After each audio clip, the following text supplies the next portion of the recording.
of exponents. So we would say in this case the base 2 logarithm of 16 is 4.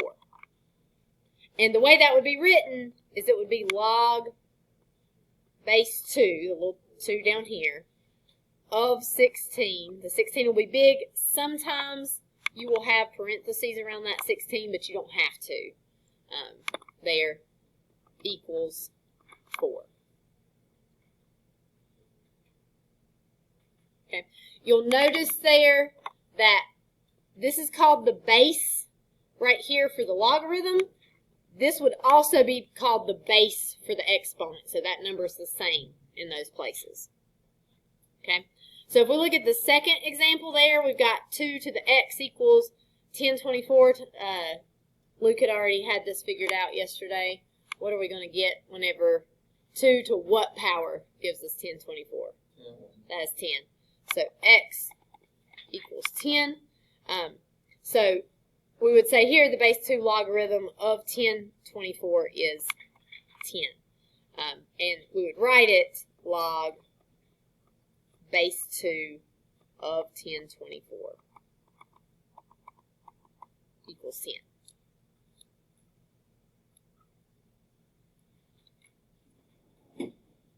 Okay. So, we talked just a little bit, so I'm going to kind of skip through this quickly, yesterday about some of the places that we see this used. It's used a lot for big numbers. We talked about Richter scale with earthquake intensity, decibel scale for sound intensity. Those are a lot of places. Science is going to use it a lot when big numbers are used. So I've got a couple examples here. Richter scale here. You can see we have earthquakes all the time, but in this 1 to 2.9 range. Like those are actually really frequent, but you generally cannot feel them, right? So there could be an earthquake happening right now, and instruments can record it, but we don't feel it at all. 3 to 3.9, that's going to be felt by people, but there's no damage. How big was the one in Sparta that was a couple years ago? You guys remember that one? Was it 5? You were in Sparta, weren't you? What was it, 5? Yeah. So was it like pretty crazy up there? Yeah. Because like you could feel it here, even though I was not here.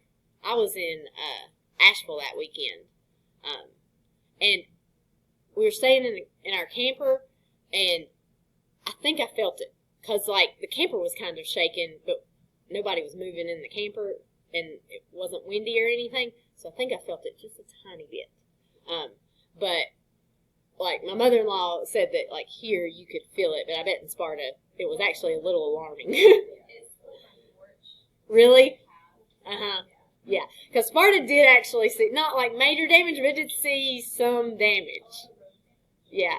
So that, is getting here damage to weak structures.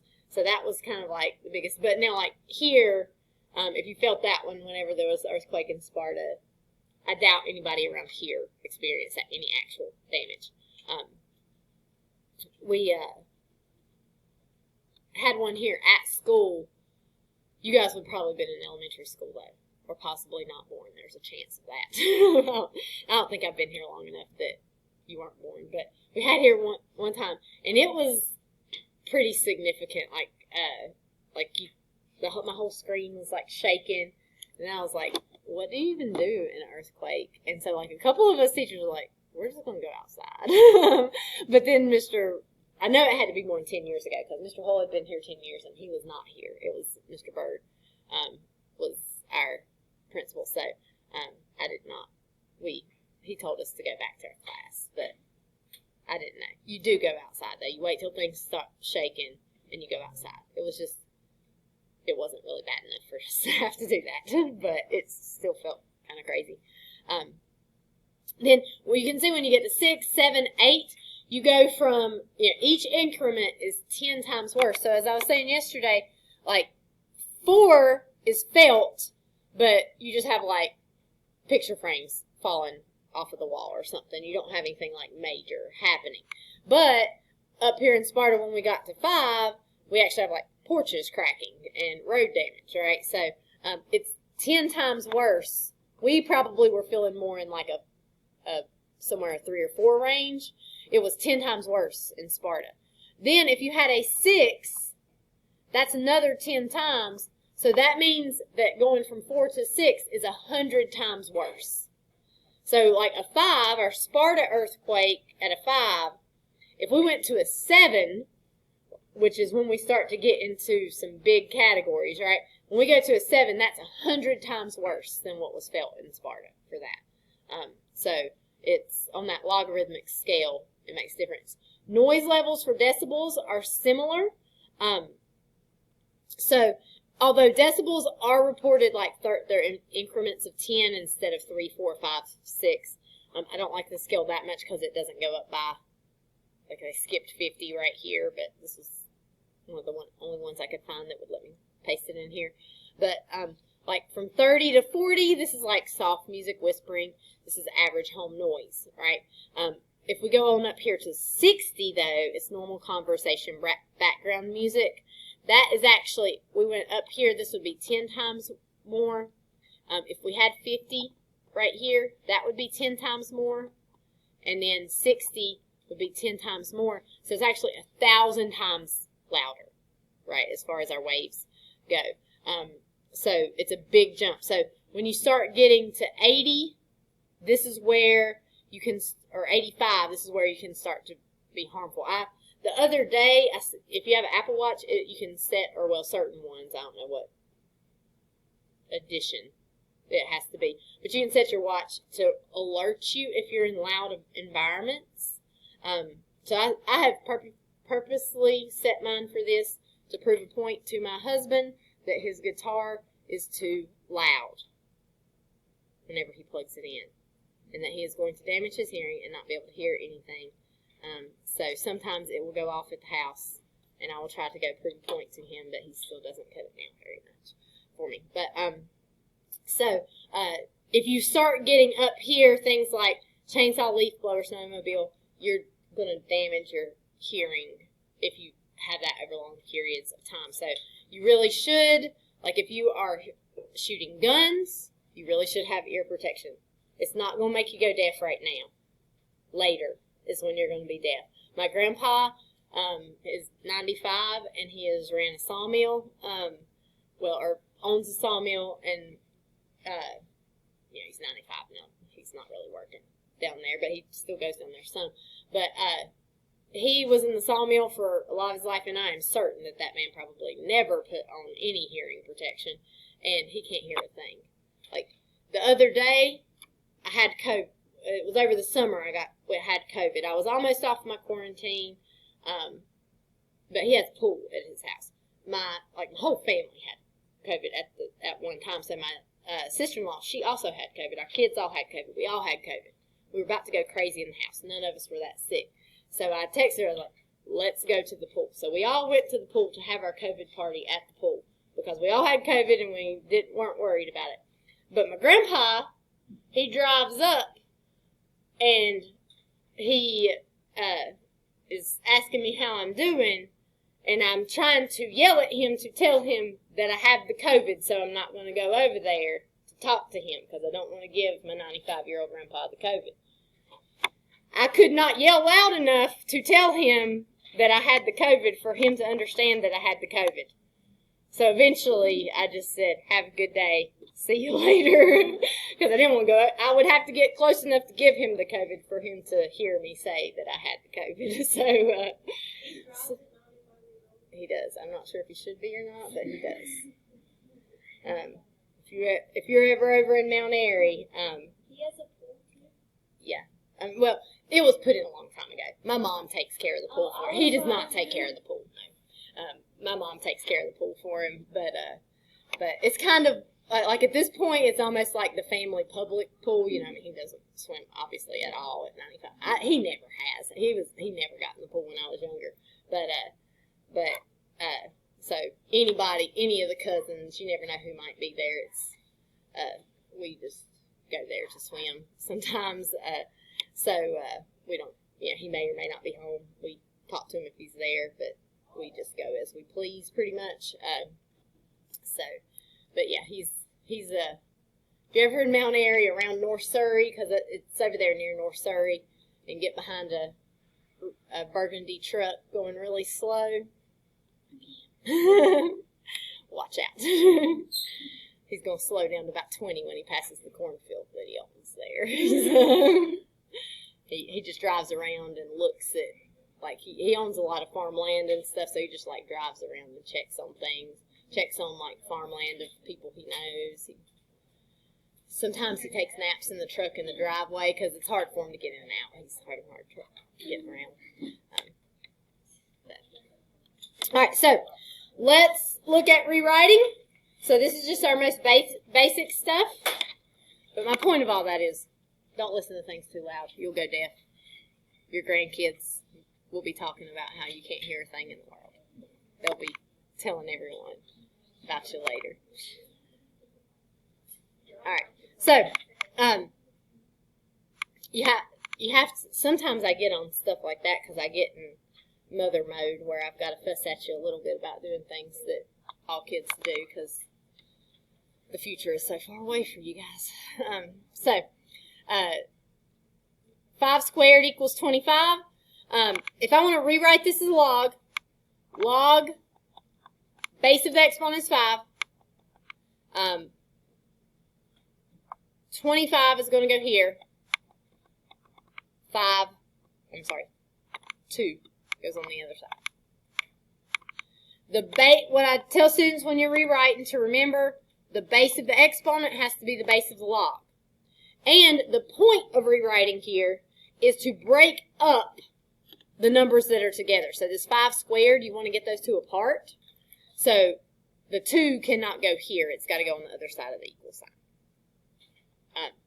There. So if we rewrite these others, let me practice some names again. Valeria, for number 2, how would I rewrite that?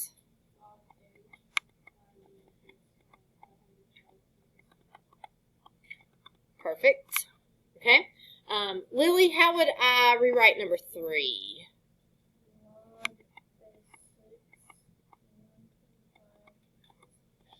Perfect. And this starts to show you where it's going to be useful because we can use them to solve equations, right? Let's see, Joshua, for number 4, how can we write this back as an exponent?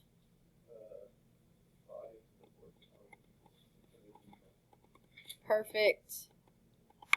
Wonderful. Let's see, Emma, what about number 5?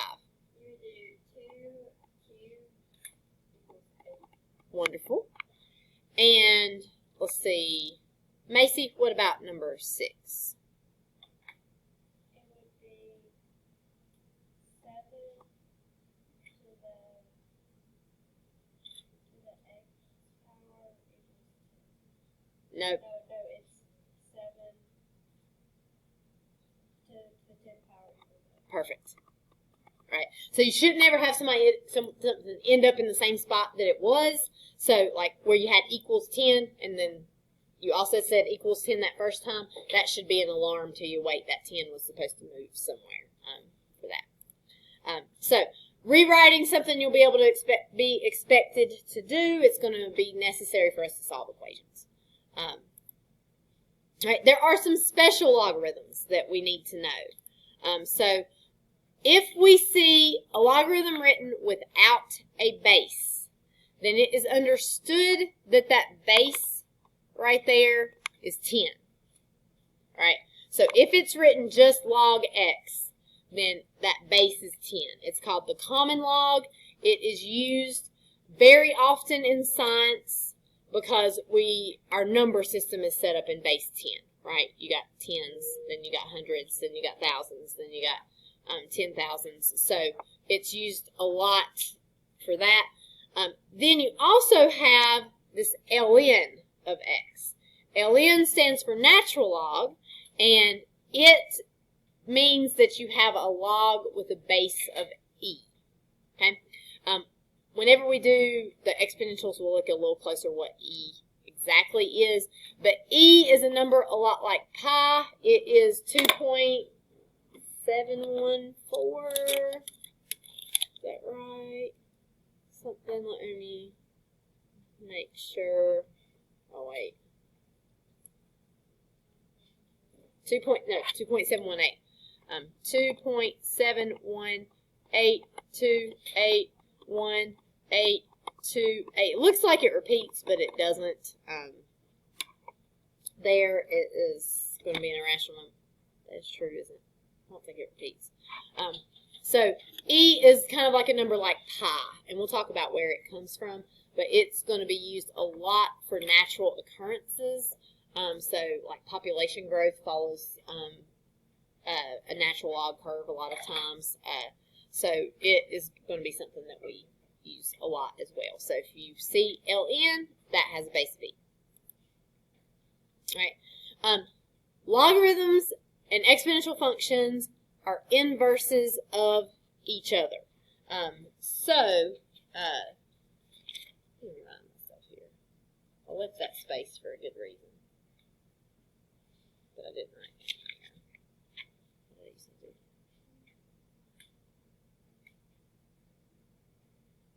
Okay, so whenever we look at inverses, that just means that they undo each other, right?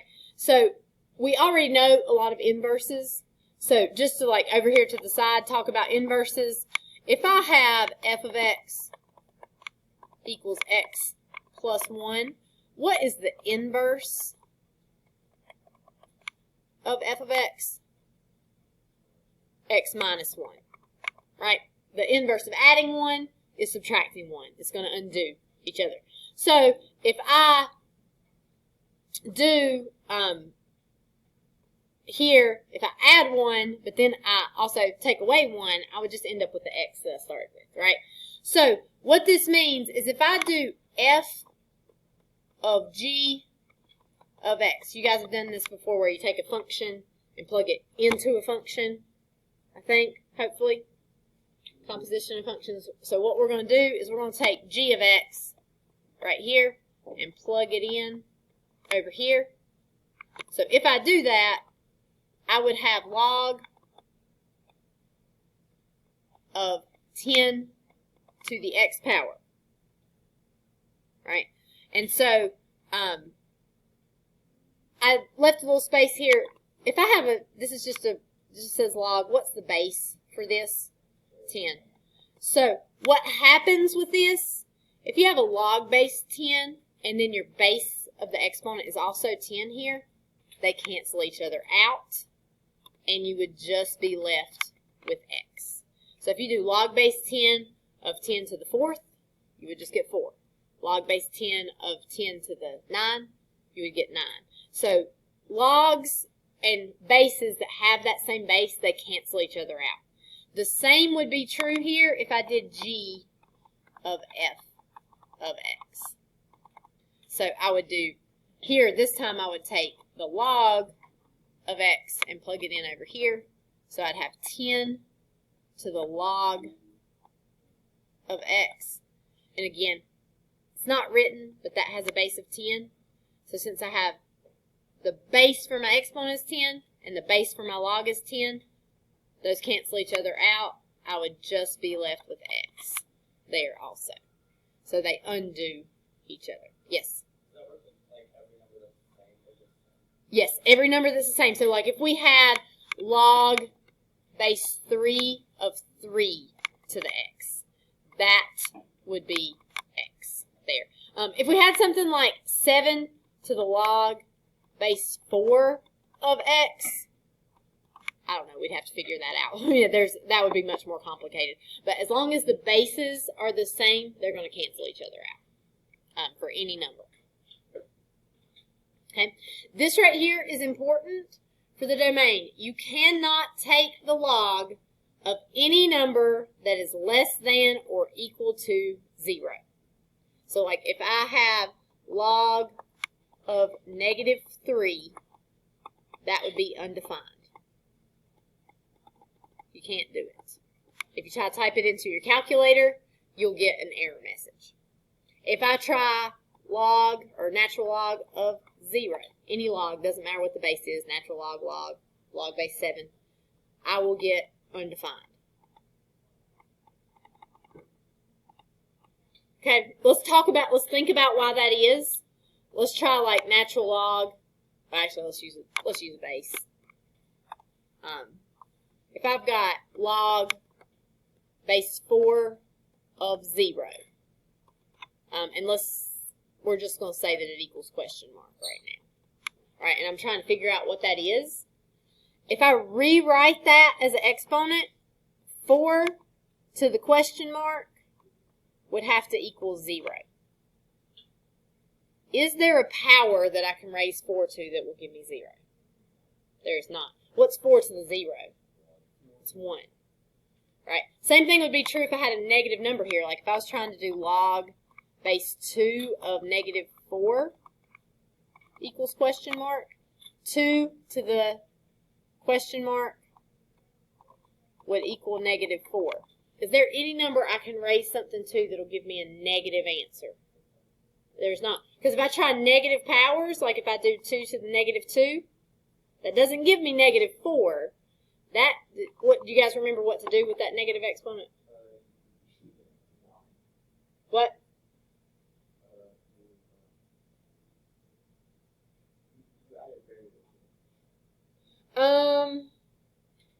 It might be a method that is used, possibly. But I usually teach this a little bit differently. I teach for negative exponents that they're like bad children. What should you do with bad children? You guessed it, lock them in the basement. So you send them to the basement. It fixes their behavior problem. They become positive, wonderful children here again. And so 2 to the negative 2 is 1/4 right there. So if you have negative exponents, it gives you fractions. It doesn't give you negative numbers, right? So there's no power you could actually raise this to that would give you a negative number. Same thing with 0. There's no power you can raise a number to that's going to give you 0. So for your domain, for logs, you cannot take logs of 0 or any negative number. And then this last thing right here before we start solving equations is our change of base formula. And this is, depending on what calculator you are using, it may or may not be necessary. If you are using the TI-84, which is what we're going to do today because we're not going to get out the computers, you're going to probably need it unless you have a new fancy one. Some of the new fancy ones, like, oh, I really like that. That's a nice color. I like that one. Oh, I'm jealous. So add that to my Christmas list. I'm joking, but when I was in high school, I did get a calculator for Christmas. I asked for it, and I was very happy to receive it. Just to let you know what I was like in high school. Log base A of B, it's really, to me, I think it's the easiest way to type it into the calculator. If you have the older TI-84 calculators, you have to go around the world to put in a different base. If you got the new ones, I think when you type log, it's going to have a little thing right there where you can type in the base and do that easily. But the older ones, they are going to look like this. So when you type in log, you got no option for base. It's automatically base 10. So, yeah, that's how yours is doing too. Yeah, there. I think on the new, oh, pink one, that looks so cute too. How would I ever choose what color? I mean, it's okay, but it's not what I want. But I also got me like a cool purple calculator cover for my calculator that I got for Christmas. It's nice. Not on your list. Yes, it was. It was for calculus, so I got TI-89. Like, those suckers are expensive. They cost like $150. And really have not gone up in price because they were still $150 back then, so it had to be like my big Santa present because they were expensive. But yes, and I was excited.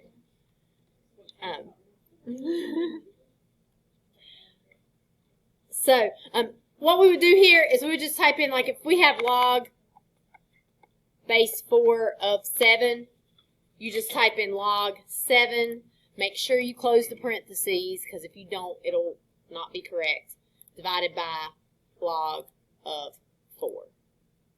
That second parentheses, you can close or not close it. So it'll give you that value. So that is the way that you type it into the calculator most easily. In Desmos, it'll let you put the base in, so you don't have to do it this way. Even though I still just think it's easier to type because you don't have to go to the menus. You can type it in. So we would just, do log 7 over log 4. So you will need that. There will be some stuff that I will make you use the calculator on. The main reason is if I give you Desmos, I also have to give you the whole internet. Except for if I'm giving you something in Canvas. If I give it to you in Canvas, I can't lock you out of using the whole internet, but Canvas reports to me if you leave your testing screen. I figured this out a few years ago whenever one of my students, who the day before knew how to do nothing, suddenly made a 100 on the test. And I knew for sure he had cheated, and I knew for sure he had, used the internet to cheat. And I discovered there was actually a way to catch him, because it showed me when he clicked away. And then he had a Chromebook, so I even got tech to go look, and they could tell what websites he was on. MathPapa.com is where he was visiting. I don't know if Mathway was a thing yet. But he went from being able to not solve an equation at all. It was kind of fun for me. I felt like a investigator, The tech department, they were kind of in on it too. They were like, sort of, forensic up there trying to get him. We got him. And I learned that was a thing. So, just to warn you that this is your official warning. If I give you a quiz or a test on Canvas, and we will do several on Canvas, if I give it to you on Canvas, once you open that test, you are not allowed to click off of the screen. If I need you to use Desmos on that part, I can embed Desmos into the question so that you don't have to click off. So it will be on there if I need you to use Desmos. So if this happens, you cannot click off of the screen. If you do click off of the screen, like last year I had a kid who I really don't think was cheating. He tells me he was shoe shopping, and I do actually believe him. But I made him retake his test because I could see he would do problems. He'd click away, he'd come back, he'd do more problems, he'd click away, he'd come back, he'd do more problems, click away, come back. It wasn't like every problem he was clicking. Yeah, it wasn't every problem, and I can't know for sure, and I don't think he was even using a Chromebook, so I don't know if I could have found out. I'm sure, if we called in the FBI, they could figure it out. But I wasn't going to those links, but he was doing that, and I really don't think he was cheating because I did make him retake it, and he might not have done quite as good, but he almost did as good. He was really close. So I don't think he was actually cheating, but I did make him retake it, and I will make you retake it if you are clicking away. So if you ever have an issue, sometimes you'll get a pop-up or something weird happens, raise your hand, let me know as soon as it happens. I'll make a note of it. As long as that's the only thing that shows up, you'll be okay. But if I see, that one, it was so obvious. I also had 2 other kids in that class that also clicked away a lot. And I knew if one of them was cheating, he was a terrible cheater because he made a 60. What I did with that one, because I didn't know about this and warned him about it at first, I made everybody in the whole class retake a test. And if they did more than 10 points worse than they did the first time, then I was going to count them as cheating and turn them in and stuff. So I did that. And sure enough, the kid that made the 60 made a 45 the next time. But whenever they looked into his, he was just playing games during the test. He was clicking away to play games. So I don't think Mr. Hull did anything to him. He didn't have any discipline because he was just an idiot.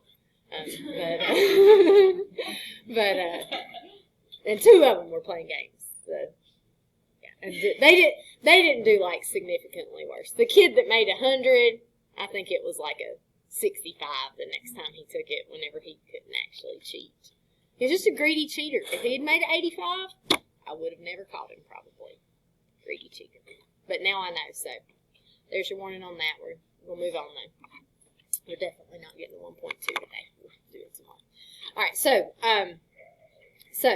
we're going to solve these equations. There are two ways you can think about solving these equations. There's one I prefer because I feel like it is more universal and makes it a little bit easier whenever we get to some stuff that's more advanced, but you can do it either way. So one way that you can solve these equations is you can just rewrite these equations. Okay? So the base here is 5, so this would be log base 5, and then of 9 equals x. All right, so we just use that rewriting formula like we were doing before to rewrite this. And then we just grab our calculator and we will type in log 9 divided by log 5 and get 1.365. If I don't tell you otherwise, my general rule for rounding in this class is keep at least 3 decimal places for me. If you want to keep more, that is fine. So if you do, if you have 1.365212, that's fine. More is okay, just don't do less. There might be times where it makes sense to round to something different, or I've told you to round to something different, that's okay. This is the rule they use for the AP Calculus test. So on the AP Calculus test, if you end up taking it, everything has to be correct to 3 decimal places. So I just go ahead and do that so that it's not something new when you get to calculus if you take it. And you can always put more, you just can't put less for that. So that'll be our general rule. Now I might give you some worksheets where the answers don't look like that because I didn't make the key and they weren't following my rule of 3 decimal places. So, just go with that. If you've got it to 2 places, that's okay. So we can think of it this way. The other way I like to think about this, that I kind of prefer it, is I like to think of it as inverses. So if I have 5 to the x power equals 9, okay, I think of it like this. My base is 5. The inverse of that is to do a log base 5, all right? And then so if I do log base 5 of this stuff on the left side, I also have to do a log base 5 of this stuff on the right side. And so when I have a log base 5 of 5, those cancel like I was showing you with those inverses. So that means the only thing left over here on the left side is x, and on this right side I have log base 5 of 9. There's really not a lot of difference there in result, right? It's the same. The only real difference here is my x is on the left side, but I could put it on either side, right? So there's no difference in the result. It's just like a different way of thinking of it. Either one of those ways of thinking of it works fine. I just kind of like thinking of it as that undoing that base. Because like whenever we solve equations, if we have x plus 3, we got to do minus 3 to get rid of that. So I like that sort of undoing process of solving an equation. So I usually think of it that way. But you can also just think of it as rewriting as well. So if I look at the second one, if I think of it that way that I just did that problem, my base is 8. So if I want to get rid of that base so that I can get to my x, then I would have to do log base 8 of this left-hand side. It'll cancel out the 8. I will just be left with my x over here. But every time when we're solving equations, if we do something to the left-hand side, we also have to do it to the right-hand side. So I would have log base 8 of 450. And so I'm going to write that. Log base 8 of 450. And so to type that into the calculator, I would have to do log 450 over log 8 and 2.938. If you really want to be formal whenever you round something, you should really put those squiggly equal signs that mean approximately, because you've rounded that off. So that is really proper to do that there. I'm not going to count off if you put an equal sign instead, but it's professional to do it that way if you really want to be professional. Okay, questions so far? All right, we need to keep going so we can have some time to work on our work. 3, let's think about the same thing. My base right here is 10. So to undo a base of 10, I would do log base 10. Do I have to write the 10 I just wrote there? I wrote it and I immediately felt silly for writing it because we don't have to put the 10. We could just call it log because if we just write log, it has a base of 10. But if you write 10, that's fine too. So we're doing log of both sides. So that will get rid of the 10, leaving us 2x minus 4 equals log of 800. And I'm not done this time. On the other ones I had an x. Now I'm not finished. So I've got just a simple equation to solve here. You can leave that as log 800 and wait till the end, or you could just go ahead and figure out what log of 800 is, which is 2.903. So 2x minus 4 equals 2.903. You can round what you write down, but don't round it in your calculator because it will throw your answer off a little more at the end sometimes. So we would need to add our 4 to solve, to get rid of that minus 4. So that'd give us 2x equals 6.903. And then we would need to divide both sides by 2. And what I mean by not rounding that, I don't want to type in 6.903 divided by 2 because that would be rounded off. I would add that 4 right here and then divide by 2, so I'm using that whole decimal. And so I'd get 3.452. Sometimes it makes a difference in the decimal that you get as your answer. I don't know that it would on this one because I think it would still round to that, but sometimes it makes a difference, and if I want to be fancy,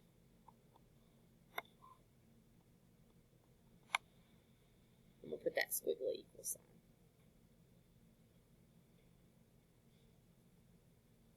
Okay, questions?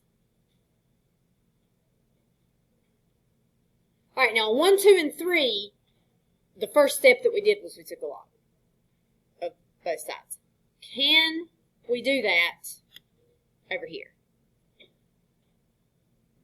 My base is e, but is it the only thing that is there as a base? It is not, right? We got this other stuff we got to get rid of. So you want to get your exponential expression by itself first. So to do that, I'm going to need to subtract this 10 here.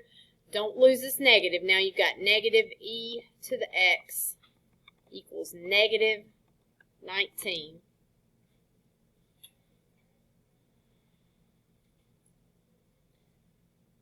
And that negative right there, remember that's like having a negative 1. I've got to get rid of the negative before I can deal with this. So I need to divide both sides by that negative 1. So e to the x equals 19. So this time my base is e. What kind of log do I use to get rid of a base e? Natural log. So we got the ln, natural log of both sides. Natural log and e cancel each other out.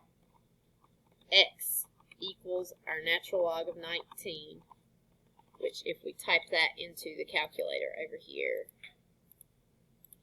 it's going to be 2.944. Approximately 2.944.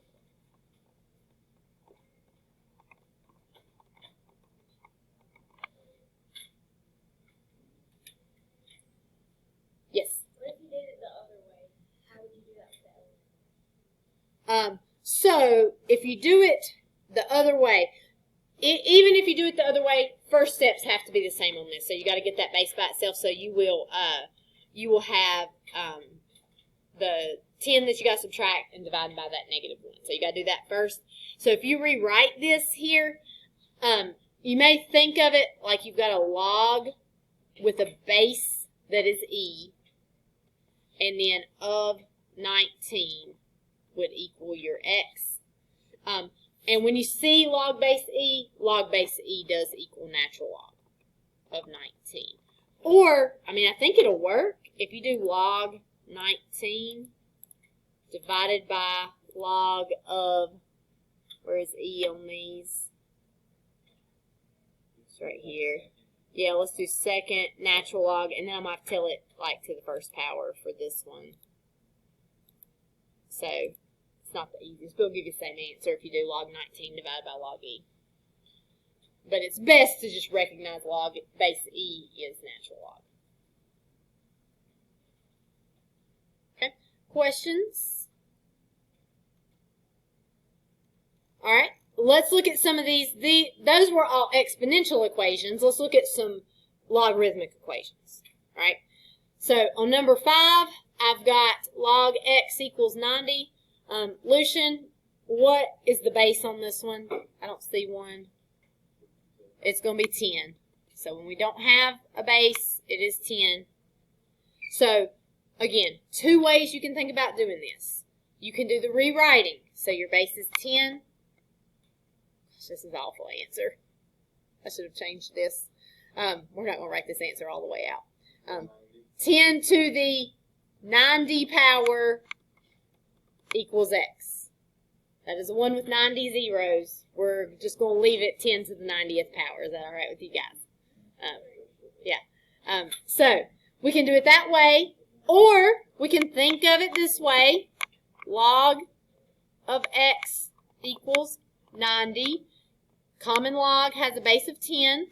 So whenever we have a log with a base 10, we could think of doing 10 to that power, 10 to that power on both sides. And so log and the 10 raised to that power cancel each other out. You've got x. Over here, you got 10 to the 90th power, which we will leave as our answer because that is a crazy, ridiculous number. I should change that problem. Or maybe not. Sometimes you get crazy numbers. Questions about that? Okay. For 6, same thing. You can use the rewriting. I kind of prefer the inverse thought process. So if I've got a log base 5, the inverse of a log base 5 would be to do 5 raised to this power right here, which means on the other side, you would also do 5 raised to that power. Gosh, I've made some. Okay, just mark out the 0 here. Mark out that 0 so that we're able to write down this answer on one sheet of paper. I'm sure that I have done this for several years. These notes are not new. Every year I say to myself, this is a crazy problem. I need to fix it. I mark out 0. Never do I go back and actually take it off. That's where I'm at. All right, so 5 to the log base 5. We're going to mark that out. That means on this side we just have x minus 4 left equals 5 to the second power. I'm actually going to write that just to make sure you don't miss it. But if I was solving this, I would go ahead and say 5 to the second is 25, and I would skip that step. You will find that at this point in the game, I actually encourage you to skip some steps. Like, I want you to do some things in your head. I'm not going to police that you show work on every single step. because we should be doing some of it in our head at this point. But, you know, just when I'm going to become suspicious is if you can do long, drawn-out problems that I can't even do in my head. If you're just writing down 7 as the answer for a problem that should take most kids half a page, that's when I'm going to start to question you.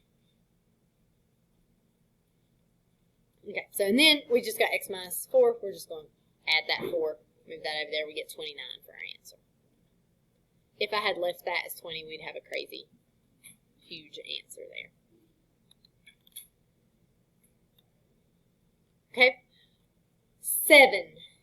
All right, for this one, my natural log is not by itself. If there are no parentheses, just assume only the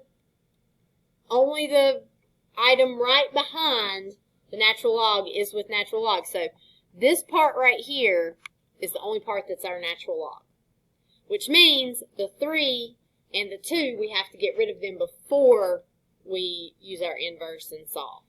So which one should we get rid of first here? The 3, we need to subtract our 3. So we got 2 natural log of x equals 4.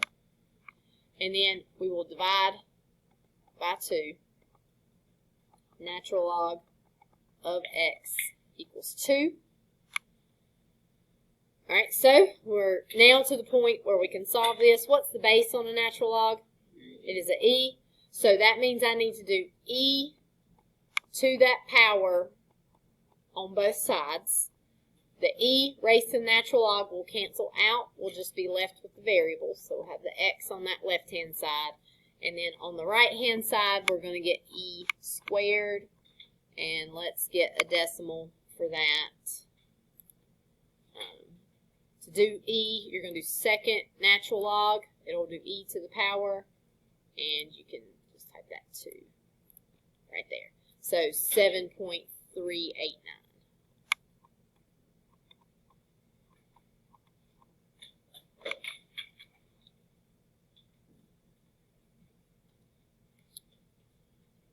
Now, if you had Coach Wood last year, which most of you did, those of you that didn't miss out, these are his favorite problems. Do you remember what Coach Wood says you're going to do on this problem? You're going to drop the logs. Everybody remembers. See, you learned more than you thought you did. You did. So you're going to drop the logs. If we think about that inverse process, like we've been thinking of it, though, what's the base on these logs? 10, right? So to undo a log base 10, we would do 10 to the power on both sides. Since there are log base 10s on both sides, they cancel in both places, meaning that the logs are just dropped, right? So 4x minus 3 equals 3x plus 10. I think last year he sent me a picture of his board with poop emojis and dropping the logs. Well, one of your classes was going over this. So, even though I will say, he's not the first one to think of it, because long before Coach Wood was worried about dropping logs over there, I had Trevor Nance in class, and he just like uncontrollable giggling whenever because I mean, you drop the logs. I didn't really think of what I was saying here. And I say drop the logs, and uncontrollable giggling breaks out, and I realize what I have said.